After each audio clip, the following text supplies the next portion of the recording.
Before a Vatican audience, Pope Francis again heaped praise upon his predecessor. But in truth, Pope Benedict's legacy is a complicated one. The two men involved in the case of Father Murphy were... His time as Pope rocked by a cascade of sex abuse scandals around the world. He did his best and did very effective work, which we're still building on, to deal with this evil that infiltrates the church and infiltrates other institutions too. Cardinal Thomas Collins met Benedict several times, even worked for him to investigate abuse in Ireland. He booted out of the priesthood hundreds of unworthy priests who should never have been ordained, who did enormous harm.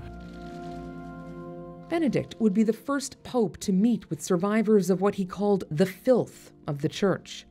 Even so, allegations he mishandled abuse cases as an archbishop in Munich would haunt him, even in his final year.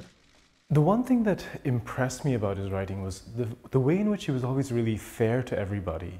For some, Benedict will be remembered more for his intellect and substantial theological work. We should never judge the person, he said, but we can critique the idea. But for this historian, it's Benedict's 2013 resignation, which will be the most enduring part of his legacy. In my view, this period of post-pontificate opened a certain confusion in the Church. The idea that there are two popes. Benedict, a noted conservative, chose to keep his white robes, his papal name, and to live within the walls of the Vatican, even as his more liberal successor took the reins, occasionally creating the impression of friction.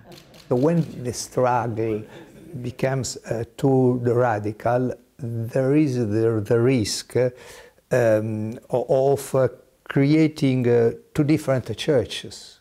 A rift that may not be entirely laid to rest with the former pope. Katie Nicholson, CBC News, Vatican City.